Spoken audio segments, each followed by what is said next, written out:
అయితే మురళీ మనోహర్ గారు, ఇది కేవలం ఆ! ప్రాంతీయ శాంతి కోసమా? లేక అమెరికాను ఈ వివాదంలో ఉంచి తైవాన్ లేదా దక్షిణ చైనా సముద్రం పైన తన పట్టు పెంచుకునే వ్యూహంగా ఇది చూడాలా?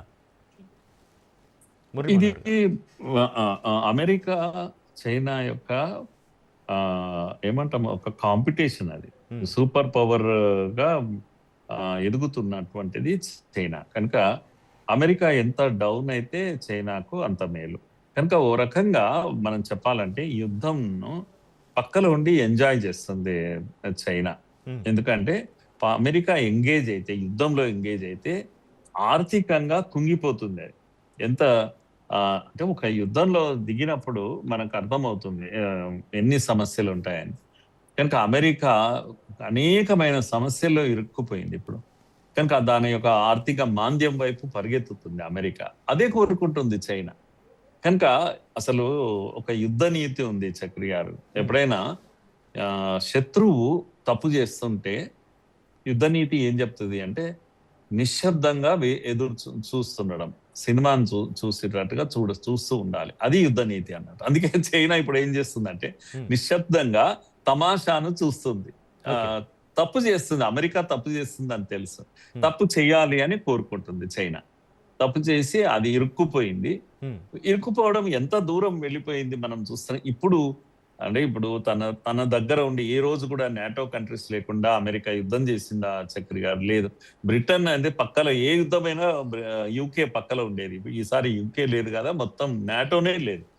EU countries, European union countries ఏది కూడా ఉలుకు లేదు, పలుకు లేదు. ఎవరు ఎవ్వరు అమెరికా ఉన్నారు. ఏకాకి అయిపోయింది ఈ యుద్ధంలో అమెరికా. ఇది కావాల్సింది. ఇది ఇప్పుడు చైనాకు కావాల్సింది కూడా ఇదే.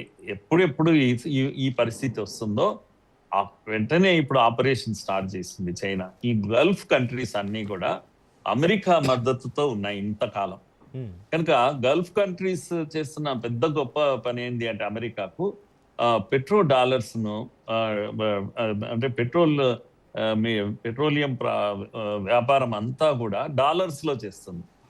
కనుక ఇది అది డాలర్ యొక్క బలమే అది అన్నట్టు. అమెరికాకు ఉన్నటువంటి పెద్ద బలం ఏంటి అంటే డాలర్ అంతర్జాతీయ స్థాయిలో ఇదిగా మనీ వాడడం అనేది. అది గనుక పోయిందంటే అమెరికా ఒక్కసారి కింద పడిపోతుంది. ఇప్పుడు చైనా ఆ సమయం కొరకు ఇయాన్‌లో అంటే తమ తమ కరెన్సీలో ఈ వ్యాపారం జరగాలి అని ప్రయత్నం చేస్తుంది. ఇప్పుడు మెల్లగా అరబ్ కంట్రీస్‌తో ఈ పని ప్రారంభించబోతుంది. ఇప్పుడు ఇరాన్ యుద్ధం ఎందుకొచ్చింది అంటే ఇరాన్ అమెరికన్ డాలర్స్‌లో వ్యాపారం చేయలేదు ఎప్పుడు గూడా.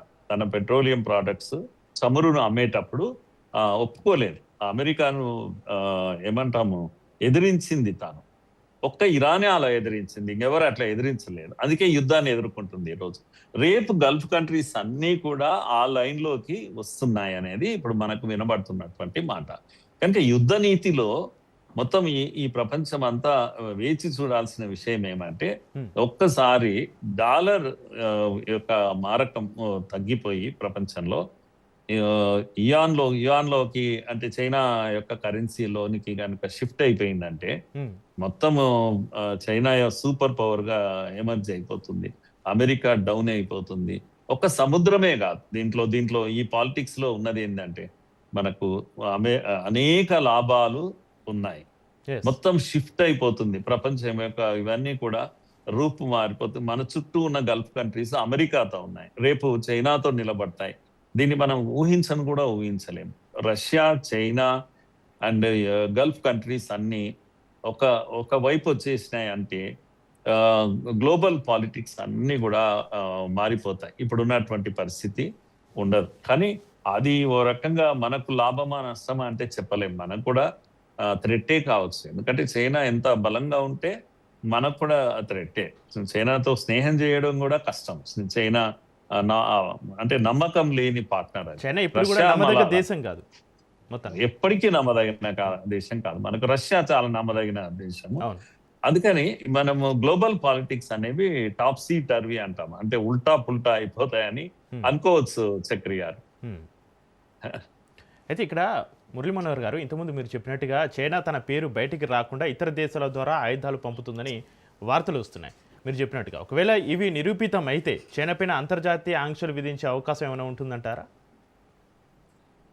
ఇప్పటికైతే అలాంటి అవకాశాలు తక్కువనే ఉన్నాయి. హ్మ్. కానీ అమెరికా ఎప్పుడు అమెరికా వ్యూహమే అది అవుతుంది. ఆంక్షలు ఎప్పుడు తీసుకురావాలి చైనాపై.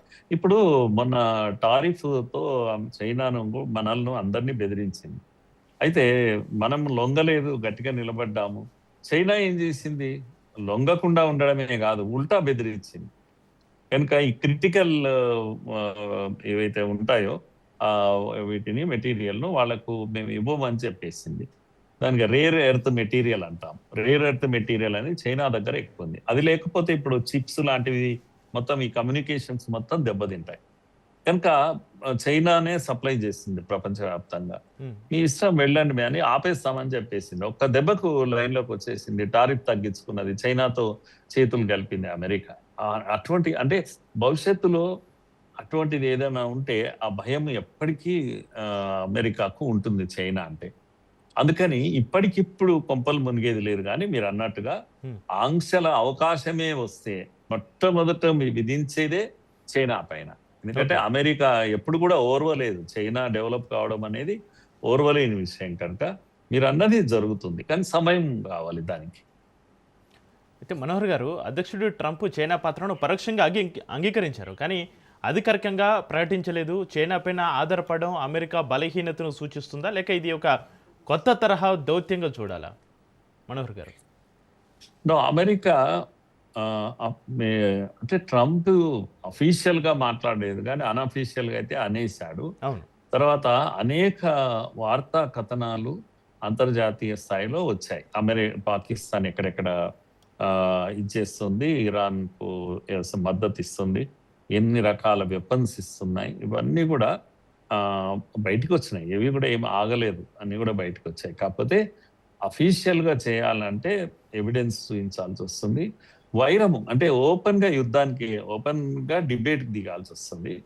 అది వాతావరణం చెడిపోతుంది. గనుక ఒక ఎనిమీ లాగా చూడాల్సొస్తుంది చైనాను. అంటే ఓపెన్ పాలిటిక్స్‌లో, గ్లోబల్ పాలిటిక్స్‌లో.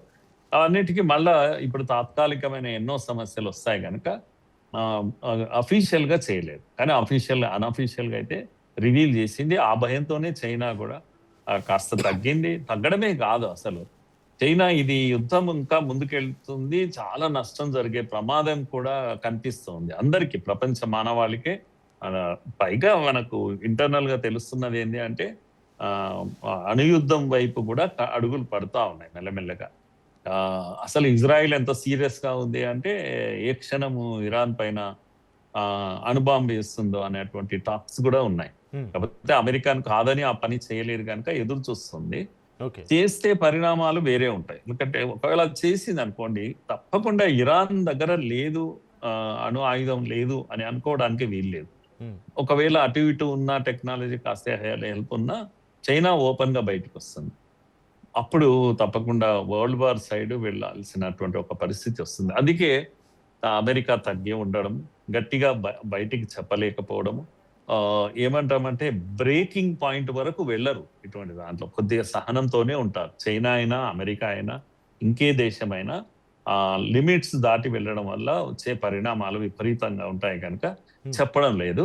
కానీ అది నిజమని మాత్రం మనకు అర్థమైపోతుంది చక్రి గారు.